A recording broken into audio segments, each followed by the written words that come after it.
Saludarles nuevamente, hermanos, y continuar con nuestro tema. En la entrega anterior quedó demostrado que no hay una evidencia textual seria para las enseñanzas del universalismo.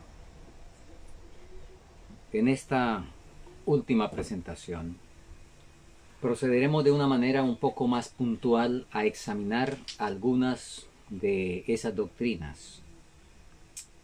Iniciemos con la enseñanza básica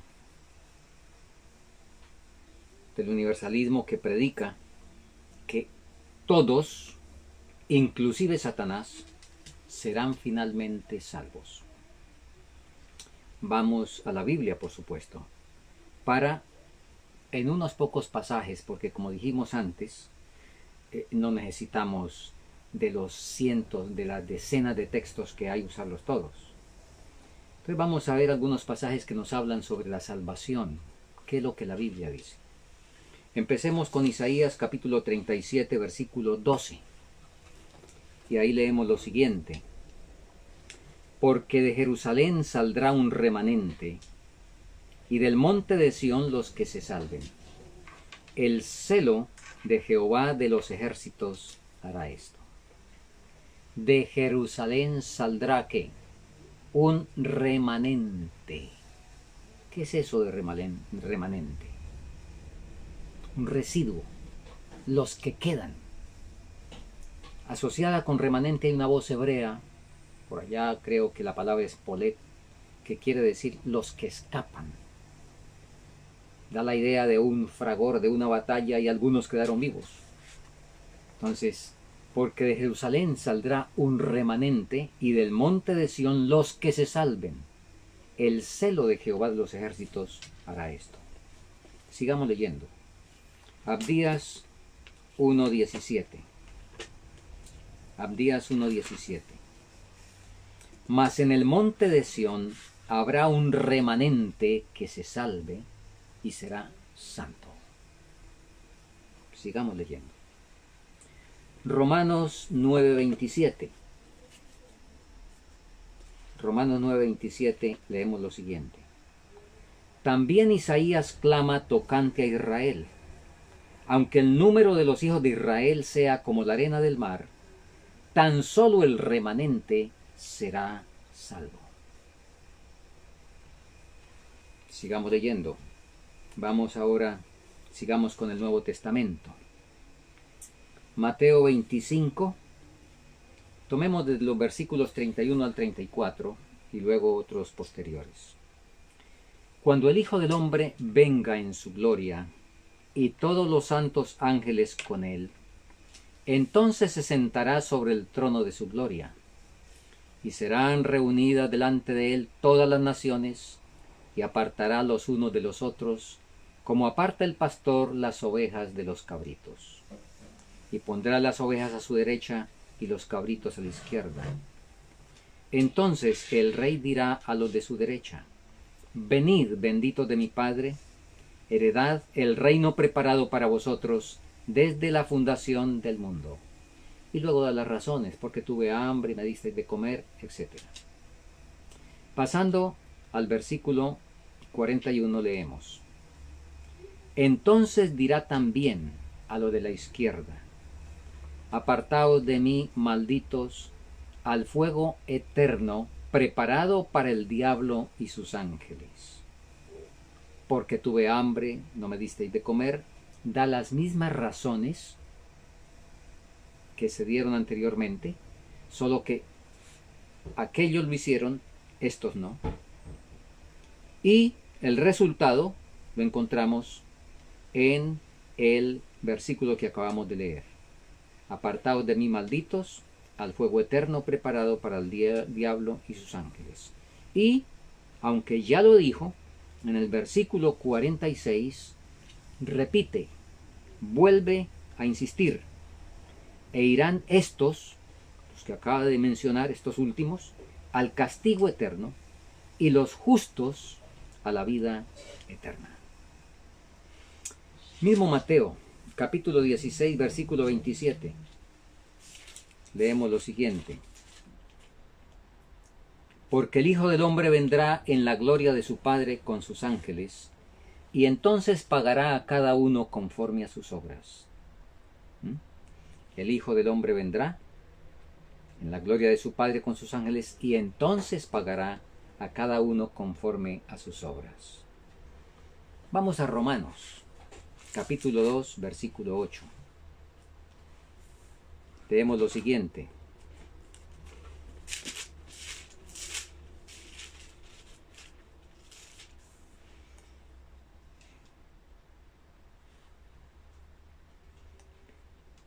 Pero indignación e ira a los que son contenciosos y no obedecen la verdad, sino obedecen a la injusticia. Bueno, quizá antes de eso podemos tomar el texto, porque nos dice: mas por tu dureza y tu corazón no arrepentido, atesoras ira, estoy leyendo el versículo 5, para ti mismo, para el día de la ira y de la manifestación del justo juicio de Dios, el cual pagará a cada uno conforme a sus obras. A los que, perseverando en bien hacer, buscan gloria, honra e inmortalidad y vida eterna. Pero indignación e ira a los que son contenciosos y no obedecen a la verdad, antes obedecen a la injusticia. Finalmente, leo en Ezequiel 18, versículos 4 y 20, donde dice: el alma que pecare, esa morirá. No pagará el Padre por el Hijo, ni el Hijo por el Padre. El alma que pecare, esa morirá. Y por supuesto que está hablando de la muerte eterna. No está hablando de la muerte consecuencia del pecado, que Jesús la comparó con un sueño, de la cual resucitar en épocas distintas, para ir unos a la vida eterna, que ya empezaron aquí, continuar con la vida eterna que empezaron recibiendo aquí al conocer al único Dios verdadero y a Jesucristo, al cual el Dios verdadero envió, y los otros a la destrucción de resultados eternos, como bien sabe todo adventista del séptimo día que no cree, por supuesto, en el tormento eterno, sino eterno en los resultados de ese castigo. Muy bien. Así es que esto es lo que la Biblia enseña. Y la Biblia también nos enseña, y pasamos a un segundo punto, el destino final de los impíos. Y vamos a leer unos pasajes a ver en qué esos pasajes dan la idea, o podemos concluir de que esos pasajes están hablando de una refinación del carácter, de una purgación de los pecados. A ver si esos pasajes algo dan esa idea, o qué idea es la que dan. Empecemos con Malaquías capítulo 3 y leamos a partir del versículo 16, y podemos extender la lectura hasta el capítulo 4, el versículo 1.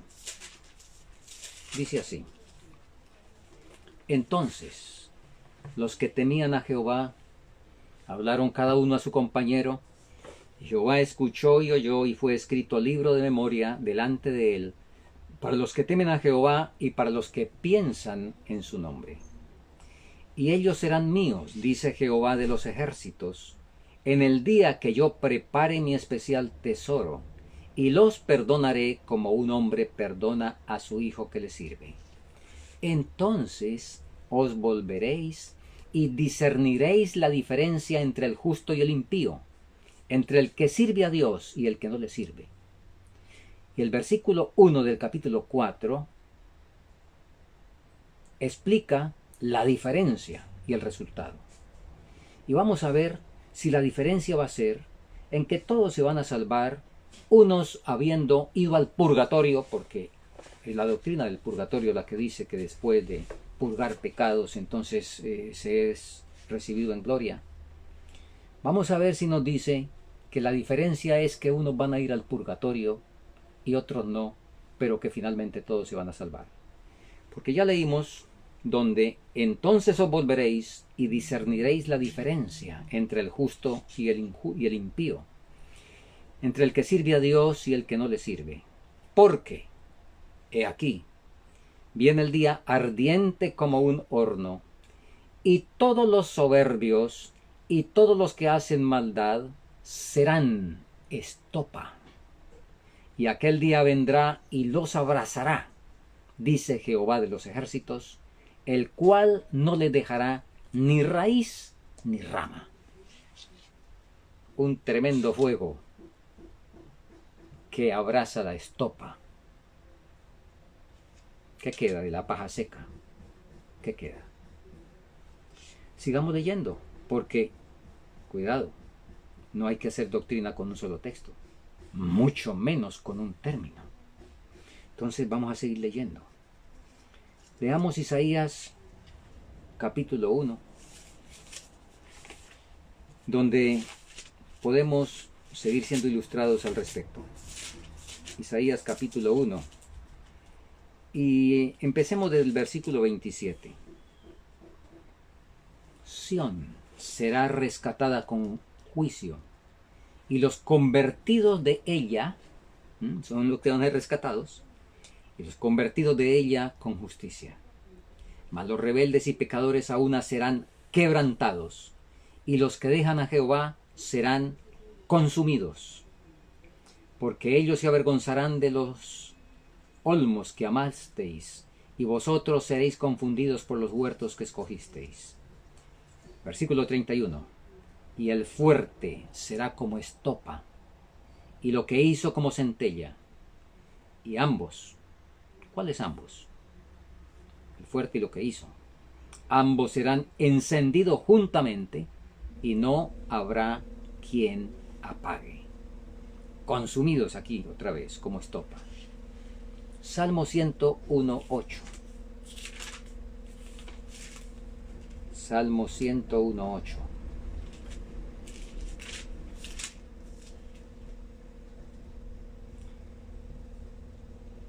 De mañana destruiré a todos los impíos de la tierra, para exterminar de la ciudad de Jehová a todos los que hacen iniquidad. Abdías 18.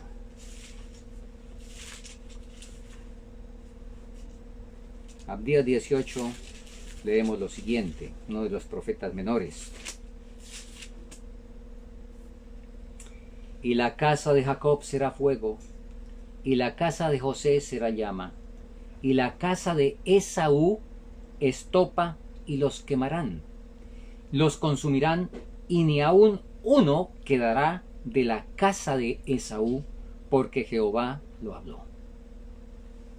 Ustedes saben, aquí está haciendo diferencia entre Esaú y Jacob. Y por eso el Señor dijo, de los que se pierden, nos dicen, por favor, hermanos. Increíble. No necesitamos traducciones. De hecho, estas traducciones todas están correctas. Quiero decir, no necesitamos los originales. Si para entender las escrituras se necesitaran obligatoriamente los originales, pues ahí sí tendríamos razón de acusar a Dios de alguna manera.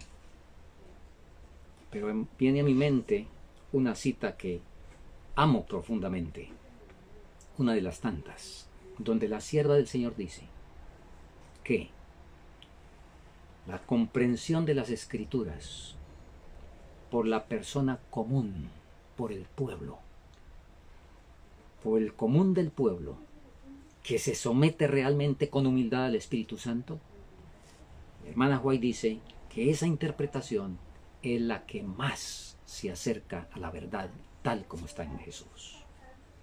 Así de que estos textos son contundentes, pero permítanme, y voy a leer ahora extensamente un escrito de la sierva del Señor en el conflicto de los siglos a partir de la página 526. Armonía entre la ley y el testimonio. Vamos a leer. Y la hermana White dice lo siguiente, luego de explicar y luego de decir la trampa diabólica que dice o pregona el tormento eterno. Luego de decir eso y explicar que ese Satanás ha tenido tremendo éxito al deformar el carácter de Dios con ese asunto, ahora agrega lo siguiente, y repito, va a ser una lectura larga porque es sumamente elocuente. Página 526, Conflicto de los siglos. Por si acaso, por la numeración a veces distinta, depende de las ediciones, el capítulo se titula Las acechanzas de Satanás. Muchos, a quienes subleva la doctrina de los tormentos eternos, se lanzan al error opuesto. Ven que las santas escrituras representan a Dios como un ser lleno de amor y compasión, y no pueden creer que haya de entregar sus criaturas a la llama de un infierno eterno. Pero, como creen que el alma es de por sí inmortal, no ven otra alternativa que sacar la conclusión de que toda la humanidad será finalmente salva. Muchos son los que consideran las amenazas de la Biblia como destinadas tan solo a amedrentar a los hombres para que obedezcan y no como debiendo cumplirse literalmente. Así el pecador puede vivir en placeres egoístas sin prestar atención alguna a lo que Dios exige de él y esperar, sin embargo, que será recibido finalmente en su gracia. Semejante doctrina, espero que hayamos estado atentos, donde nos habla de esta doctrina que saca la conclusión de que toda la humanidad será finalmente salva. Semejante doctrina que así especula con la misericordia divina, pero ignora su justicia, agrada al corazón carnal y alienta a los malos en su iniquidad. Sigo leyendo. Para muestra de cómo los que creen en la salvación universal tuercen el sentido de las Escrituras para sostener sus dogmas deletéreos para las almas, basta citar sus propias declaraciones. Por favor, escuchemos bien esto, muy interesante. Para empezar, aquí nos habla ya de la gente que habla de la salvación universal. Algunos, alborozados, incautos, piensan y están excitados, muy emocionados con la nueva luz. ¿Nueva luz? Es la más antigua de todas las oscuridades. Empezó en el Edén. Satanás dijo no moriréis. Ahí empezó el universalismo. Lo perfeccionó Calvino con la cuestión del libre albedrío y tantas otras cosas. Pero empezó esto en el Edén. Así es de que no es nueva luz, sino es la más antigua de todas las oscuridades. Sigo leyendo. En los funerales de un joven irreligioso, muerto instantáneamente en una desgracia, un ministro universalista escogió por texto de su discurso las siguientes palabras que se refieren a David y cita 2 de Samuel 13:39. Ya estaba consolado acerca de la muerte de Amón, o acerca de Amón que era muerto. Sigue diciendo la hermana Huay, refiriendo el discurso que dijo ese universalista. Nos contentamos, dijo el universalista, nos contentamos con citar las Sagradas Escrituras. La contestación que nos dan al respecto han de resolver tan tremendo problema. Amón era pecador en extremo, era impenitente, se embriagó y fue muerto en ese estado. David era profeta de Dios. Debía saber si Amón se encontraba bien o mal en el otro mundo. ¿Cuáles fueron las expresiones de su corazón? El rey David deseó ver a Absalón, porque estaba consolado acerca de Amón que había muerto. ¿Y qué debemos entender por estas palabras? ¿No es acaso que los sufrimientos sin fin no formaban parte de su creencia religiosa? Así lo entendemos nosotros. Y aquí encontramos un argumento triunfante en apoyo de la hipótesis más agradable, más luminosa y más benévola de la pureza y de la paz finales y universales. Se había consolado de la muerte de su hijo. ¿Por qué? Porque podía con su ojo de profeta echar una mirada al glorioso estado y ver a su hijo muy alejado de todas las tentaciones, libertado y purificado de la esclavitud y corrupciones del pecado.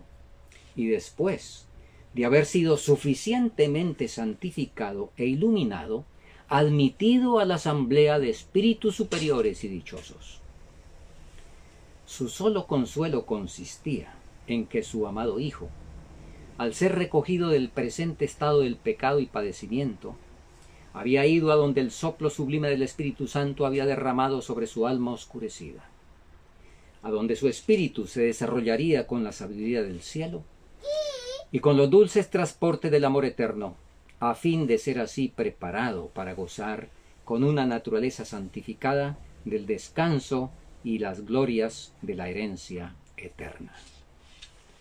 Con esto siguió predicando ese ministro. Recuerden que estamos refiriendo, la hermana White nos está transliterando, por así decirlo, el discurso de un ministro universalista. Y ustedes ya notaron los elementos. Sigue diciendo. Aquí sigue el discurso de ese ministro, de ese pastor. Con esto queremos dar a entender que creemos que la salvación del cielo no depende en nada de lo que podamos hacer en esta vida, ni de un cambio actual de corazón, ni de una creencia actual, ni de una profesión de fe religiosa. ¿Cómo les parece? Cualquier parecido es una coincidencia, ¿verdad? Solamente que la diferencia es que tendrán que purgar un poco, pero no depende de lo que se haga aquí, porque todos serán salvos después de que purguen los que aquí no hicieron. Seguimos leyendo. Sigo citando el conflicto de los siglos y sigue. Ahora viene el comentario de la hermana White. Aquí termina el discurso de ese universalista y ahora la hermana White dice: así es como este profeso ministro de justicia reitera la mentira ya dicho por la serpiente en Edén: de seguro no moriréis. En el día que comiereis de él, vuestros ojos serán abiertos y seréis como Dios. Afirma que los más viles pecadores, el homicida, el ladrón y el adúltero, serán preparados después de la muerte para gozar de la eterna bienaventuranza. Recuerden, estoy leyendo, sigo leyendo la inspiración. ¿Y de dónde saca sus conclusiones este falseador de las Sagradas Escrituras? De una simple frase que expresa la sumisión de David a la dispensación de la providencia.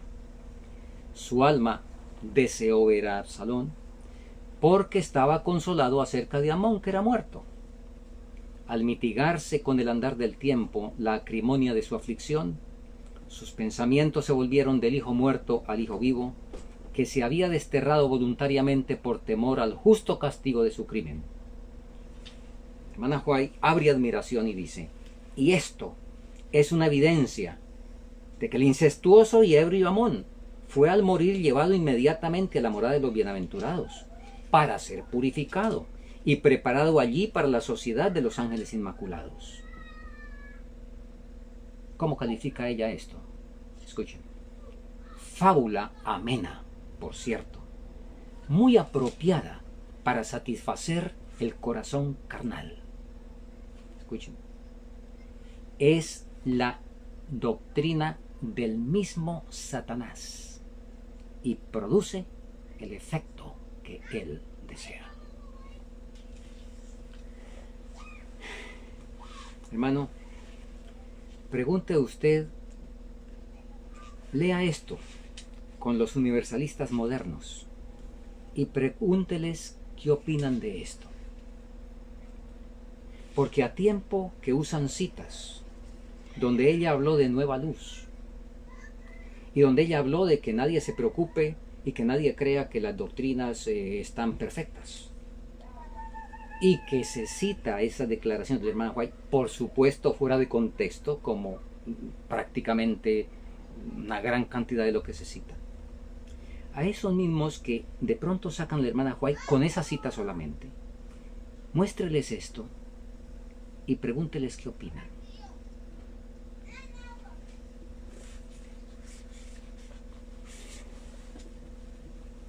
Puedo decirles que la respuesta va a ser la misma que dio Acab a Josafat.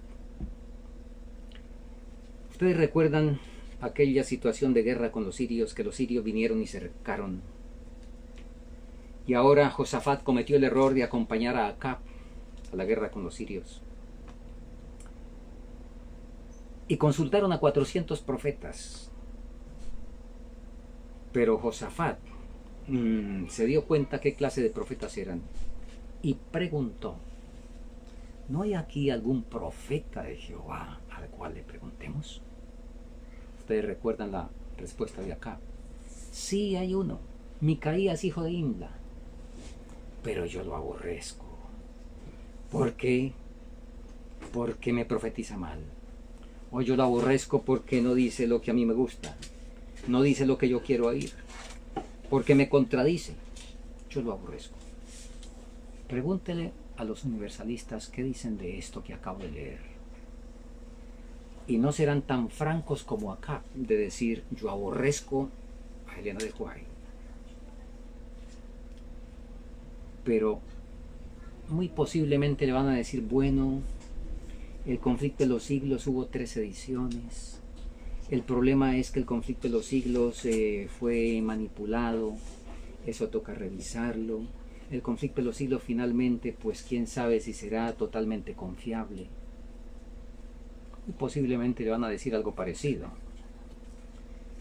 Y si le dicen eso, pues será algo sumamente raro, porque resulta que la hermana White varias veces, e inclusive en la época final de su vida, ella dijo de manera contundente: por encima de todos, el libro que más deseo que sea publicado como las hojas de otoño es el conflicto de los siglos. Deben explicar por qué eso. Y entonces se sacarán conclusiones. Muy bien. Sigo leyendo, termino leyendo esta lectura extensa del conflicto de los siglos. La hermana White sigue diciendo, después de lo que ya leímos: la conducta de este falso maestro ilustra la de otros muchos. Desprenden de sus contextos unas cuantas palabras de las Sagradas Escrituras, por más que en muchos casos aquellas encierran un significado contrario al que se les presta. Y esos pasajes así aislados se tuercen y se emplean para probar doctrinas que no tienen fundamento en la palabra de Dios. Repito, he leído Conflicto de los Siglos, páginas 526 a 528. De modo que la Biblia y los escritos de la hermana White prueban de manera contundente que hay salvación para unos y aniquilación, exterminio, completa destrucción para otros. ¿Por qué? Por el libre albedrío. Y aquí entramos en otro punto. Entramos en otro engaño del universalismo. Porque Dios puso delante de Adán, desde que lo creó, el libre albedrío. Por eso fue que colocó el árbol. Debía tener la posibilidad de desobedecer, de elegir. De otra manera, no tendría libre albedrío, sino que sería un robot programado sin opción. Ahora, Dios le dio la vida, pero podía escoger la muerte. Y por eso le dijo: el día que comas de este árbol morirás. Muy bien. Y creo que hasta ahí está de acuerdo el universalismo con que Adán tenía libre albedrío. Pero ellos dicen, bueno, sencillamente con el pecado lo perdió. Porque nació esclavo. Y vamos a Romanos capítulo 7, donde presenta con lujo de explicación el problema de la esclavitud. Correcto. Romanos 7 es correcto. ¿Cómo hay que entenderlo? Con nuestros propios significados, con nuestros propios, con el espectro que nosotros le damos a la palabra esclavitud, o con la explicación que hace la Biblia, para ver hasta dónde está la esclavitud y en dónde, dentro de la esclavitud, el hombre puede seguir teniendo libre albedrío. Bien, vamos a ir a la Biblia. Deuteronomio 30:19. Esto es después del pecado, porque no hay discusión en que antes del pecado el hombre era esclavo del pecado, y ahora al ser esclavo entonces no tiene libre albedrío según el universalismo. Vamos a Deuteronomio 30:19. A los cielos y a la tierra llamo por testigos que hoy he puesto delante de ti la vida y la muerte, la bendición y la maldición. Escoge pues la vida. Pregunto, la capacidad de escoger, ¿eso cómo se llama? ¿Cómo se llama eso? Sigamos leyendo. Jeremías 6:16. Paraos en los caminos y preguntad por las sendas antiguas cuál sea el buen camino, y andad por él, y hallaréis descanso para vuestras almas. Mas dijeron, no andaremos. Esa decisión de no andar después de haber sido ilustrados, ¿eso cómo se llama? Esa capacidad de decidir, de elegir en los pecadores, ¿eso cómo se llama? Sigamos leyendo. Y un último texto, porque no necesitamos más. Apocalipsis 3:20. Yo estoy a la puerta y llamo. Si alguno oye mi voz y abre la puerta, entraré a él y cenaré con él y él conmigo. Una vez más pregunto, esa acción, esa decisión de abrir la puerta para que entre el Salvador, ¿eso cómo se llama? Oh, tremendo. El universalismo hace lo que Dios dijo que no había que hacer. Dios dijo, lo que Dios juntó, no lo separe el hombre. Y Dios ha juntado una serie de cosas que el hombre no las debe separar. Dios juntó, por ejemplo, la justificación y la santificación. El hombre la separó. Dios juntó la obra médico-misionera, el mensaje de salud con el mensaje del tercer ángel. El hombre las quiere separar y las separó. Dios juntó la ley y el evangelio. El hombre lo separó. Dios juntó la fe y la gracia. El hombre la separó. Y el hombre entonces ha separado lo que Dios juntó. Y también ha juntado lo que Dios separó. Dios separó el ser esclavo del pecado del libre albedrío. Dios dijo que no teníamos poder, y lo que Romanos 7 dice es que no tenemos el poder para vencer el pecado, pero sí tenemos el libre albedrío para tomar la decisión de permitirle a aquel que puede en nosotros ganar la victoria sobre el pecado, y eso se llama libre albedrío. El que no hay libre albedrío fue otro invento de Calvino. Y bueno, quizá no Calvino, quizá antes. Yo sé que Calvino fue el que perfeccionó más esas cosas.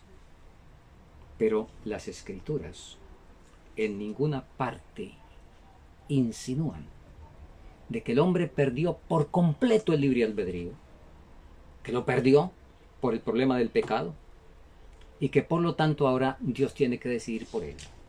Y por eso es que Dios va a decidir salvarlo, aunque el hombre consciente dijo que no se quería salvar. Pero como no tiene libre albedrío porque lo perdió por ser esclavo, ahora entonces Dios pasa por encima de la decisión que el hombre tomó y lo va a salvar. Qué trágicas esas enseñanzas. Hermanos, permítanme, debo terminar. Pero voy a hacer rápidamente una enumeración quizá muy incompleta, porque, déjenme decirles, ya lo comenté, vi unos 3 temas y una entrevista. Por supuesto, no necesito ver ni uno más. De hecho, con uno solo habría sido suficiente.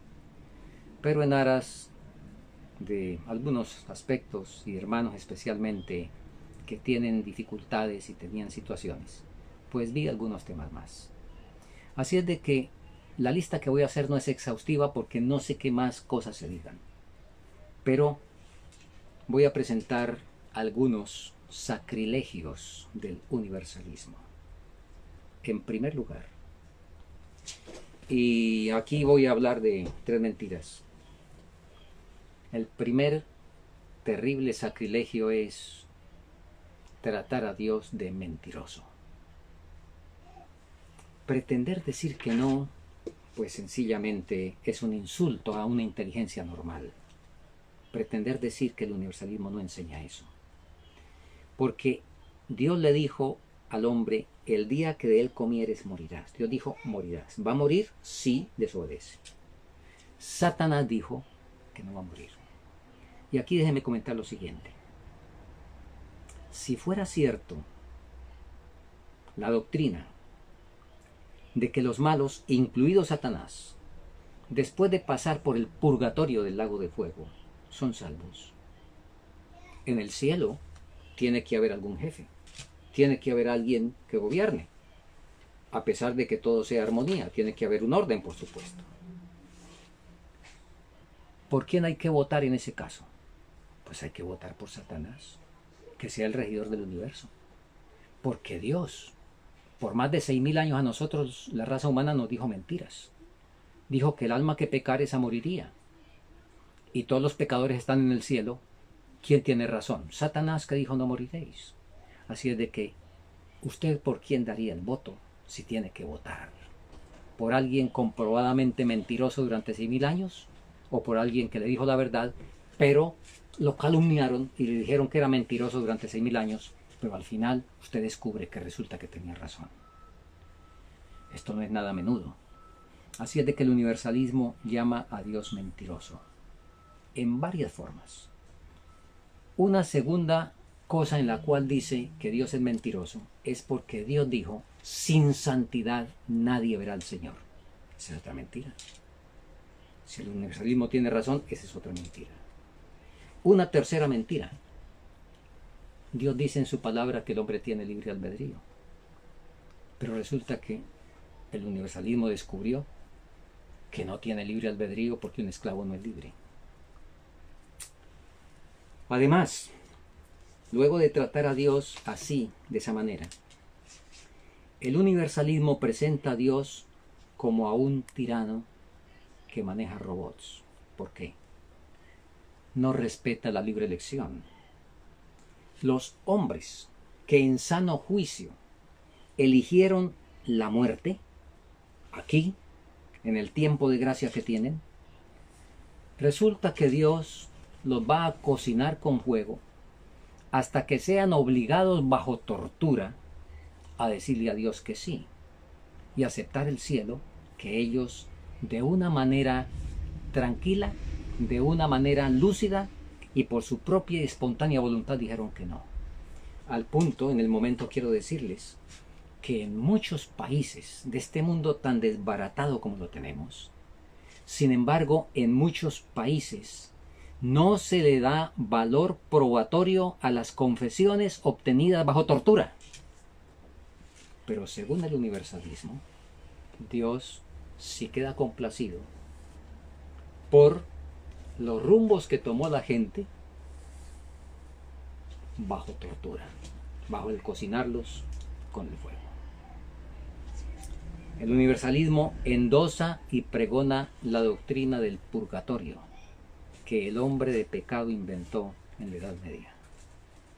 Y, como leímos en la inspiración, el universalismo alienta a los seres humanos, ahora esto de manera subyacente, alienta a los seres humanos a vivir en el pecado y a arrastrarse en el pecado, porque de todas maneras Dios los va a salvar. Un servidor a estas alturas ya ha visto resultados de padres que estaban angustiándose y orando fervorosamente por un hijo que tenían bastante descarriado, y ahora con esta enseñanza, ahora están tranquilos porque bueno, finalmente el hijo pues va a sufrir un poquito de fuego, pero finalmente se va a salvar, lo cual es lo que trae alivio a sus almas. Entonces ya se quedaron tranquilos. Y todo esto porque a tiempo de que todas estas herejías ponzoñosas están ahí, están envueltas en muchas verdades.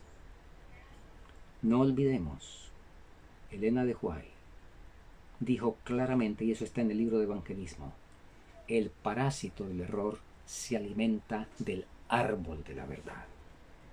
El universalismo dice unas cuantas verdades con el parásito del error, y siempre ha sido así y será así, desde el Edén. El árbol prohibido era el árbol del conocimiento de la ciencia del bien, a la cual se le añadía la ciencia del mal. Termino, hermanos, con unas lecturas inspiradas. Quiero que sea la inspiración la que nos previene sobre este asunto. Mensajes Selectos, tomo 2, página 28.